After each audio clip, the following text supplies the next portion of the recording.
முறையாக கவன ஈர்ப்பை ஒரு வாரத்திற்கு முன்பாக பேரவைத் தலைவருக்கு வந்து நோட்டீஸ் சர்வே செய்து தந்தது நான் தான். ஆனால் பேசுவதற்கான முதல் வாய்ப்பு எனக்கு வழங்கப்பட்டிருக்க வேண்டும். ஆனால் பிரதான எதிர்க்கட்சி தலைவர் என்கிற அடிப்படையில் மாண்புமிகு எடப்பாடி அவர்களுக்கு வழங்கப்பட்டது. நான் பேரவைத் தலைவருக்கு ஒரு வேண்டுகோளை வைக்கிறேன். ஒன்று, மரபை கடைபிடிக்க வேண்டும், அல்லது விதிகளை கடைபிடித்து அனுமதிக்க வேண்டும். ஒரு சட்டமன்ற உறுப்பினராக இருக்கிறேன் என்பதற்காக என்னுடைய ரைட்ஸ், என்னுடைய உரிமையை நான் விட்டுக் கொடுக்க முடியாது. அந்த அடிப்படையில் எனக்கு அதிக நேரம் பேச வாய்ப்பு வேண்டும், எனக்கு முதல் வாய்ப்பு வேண்டும் என்று கேட்டேன். மறுக்கப்பட்டது. கடைசியாகத்தான் வாய்ப்பு கிடைத்தது. இந்த கடைசி வாய்ப்பில் பயன்படுத்தி கொண்டு இதுபோன்ற சம்பவங்கள் நடைபெறக்கூடாது என்றும், தமிழக மக்கள் ஒரு அறிவுள்ள மக்கள் ஏன் சினிமா பிரபலங்களை சென்று பார்ப்பதற்காக உங்கள் இன்னுயிரை நீங்கள் தியாகம் செய்கின்றீர்கள்? பச்சை குழந்தைகள் மீது ஏறி நின்று செல்ஃபி எடுக்கிற மோகம், படம் எடுக்கிற மோகம், வீடியோ எடுக்கிற மோகம், இதெல்லாம் தமிழ் சமூகத்திற்கு கூடாது என்றும், அதுபோன்று நம்முடைய தமிழ்நாடு அரசு நியமித்த அருணா ஜெகதீசம் ஆணையத்திற்கும் உச்சநீதிமன்றம் தடை விதித்திருக்கிறது. அந்த தடையை நீக்கி அந்த ஆணையம் விசாரணையை தொடங்குவதற்கு வாய்ப்பை மாண்புமிகு தமிழக முதலமைச்சர் அவர்கள் ஏற்படுத்த வேண்டும். அதுபோன்று தமிழர் அல்லாத இருவர் ஐபிஎஸ் அதிகாரிகள் அந்த விசாரணை ஆணையத்தில் இருக்க வேண்டும் என்கிற உத்தரவு ஒட்டுமொத்த தமிழர்களையும் தமிழ்நாட்டு அரசையும் மக்களால் தேர்ந்தெடுக்கப்பட்ட இந்த அவையும் அவமதிப்பது போல் இருக்கிறது. ஆதலால் இதையும் மாண்புமிகு தமிழக முதலமைச்சர் அவர்கள் உச்சநீதிமன்றத்தில் முறையிட்டு தீர்ப்பு திருத்தி எழுதுவதற்கு சூழலை உருவாக்கித்தர வேண்டும் என்கிற வேண்டுகோளை முன்வைத்து தமிழக வாழ்வுரிமை கட்சியின் சார்பாக உயிர்நீத்த 41 குடும்பங்களுக்கும் என்னுடைய ஆழ்ந்த அனுதாபத்தை தெரிவித்து, இனிவரும் காலங்களில் இதுபோன்று ரோட் ஷோக்கள் நடைபெறாமல் வண்ணம் ஒரு கொள்கை முடிவை அரசு எடுத்து அறிவிக்க வேண்டும். எந்த ஒரு அரசியல் கட்சி தலைவர்களாக இருந்தாலும் தனிப்பட்ட இடங்களில் கூட்டங்களை நடத்தி தங்கள் செல்வாக்குகளை நிரூபிக்கலாம். அப்போதுதான் இது போன்ற கொலைகளை நாம் தடுக்க முடியும். போன்ற பல்வேறு ஆலோசனைகளையும் பல்வேறு கருத்துக்களையும் இன்றைய தினம் சட்டப்பேரவையில் எடுத்து வைத்திருக்கிறேன். கூட்டணி கட்சியாக இருக்கிற எங்களுக்கு கூட அவ்வளவு பாதுகாப்பு இல்லை. நாங்கள் கேட்கின்ற இடங்களில் கூட எங்களுக்கு அனுமதி கிடையாது. ஆனால் நீங்கள் தாவேக்காவினுடைய மாநாட்டிலிருந்து பொது போக்குவரத்து 12 மணி நேரம் பாதிக்கப்பட்டிருக்கிறது. கரூரிலே அவர் காலதாமதம் வந்தது 7 மணி நேரம் என்று சொன்னாலும் அங்கே பொது போக்குவரத்து 10 மணி நேரத்திற்கு மேலாக பாதிக்கப்பட்டிருக்கிறது. இதையெல்லாம் நீங்கள் ஏன் அனுமதிக்கிறீர்கள்?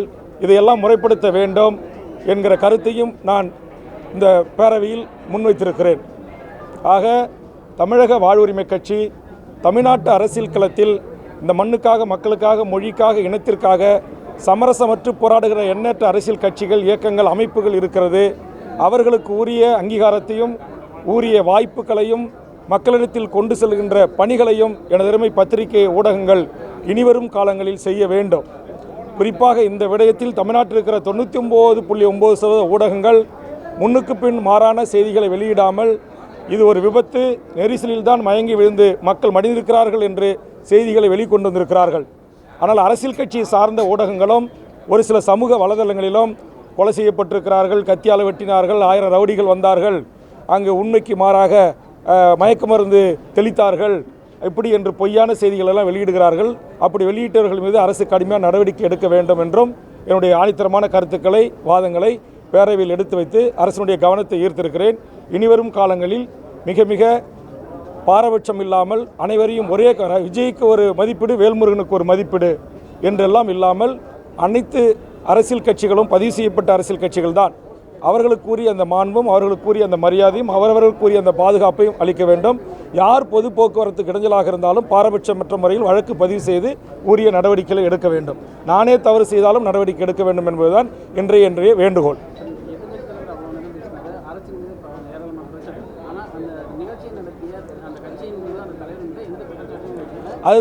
அதுதான் நீங்கள் அரசியலுக்காக, கூட்டணிக்காக இதை செய்கின்றீர்கள் என்று உடனடியாக மாண்புமிகு முதலமைச்சர் அவர்கள் எதிர்க்கட்சி தலைவருடைய கூற்றை உடைத்தெறிந்திருக்கிறார்.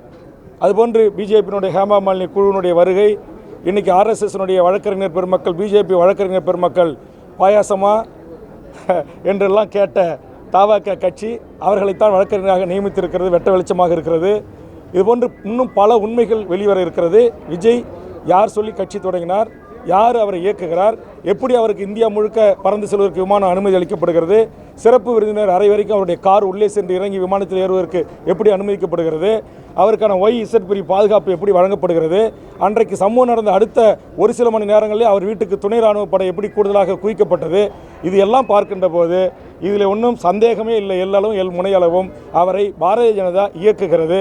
குறிப்பாக திமுக என்கிற அரசியல் கட்சியை அதிகாரத்திலிருந்து அகற்ற வேண்டும் என்பதற்காக சனாதன சங்கிகள் மிகப்பெரிய அளவில் வேலை செய்கிறார்கள். அதற்கு விஜய் அவர்களை பலிகாடாக ஆக்கியிருக்கிறார்கள். அவர் தெரிந்து இதற்கு உடன்படுகிறாரா அல்லது தெரியாமலா உடன்படுகிறார்கள் என்றெல்லாம் விவாதம் இருக்கிறது. நான் சொல்லுகிறேன், அவர் எல்லாவற்றையும் தெரிந்துதான் உடன்படுகிறார். இந்த சம்பவம் நடந்த போதே 2 உடல்களை தூக்கி செல்கிறார்கள். அவர் அதை பார்த்துவிட்டு பார்க்காத மாரி பேசிக்கொண்டே இருக்கிறார்.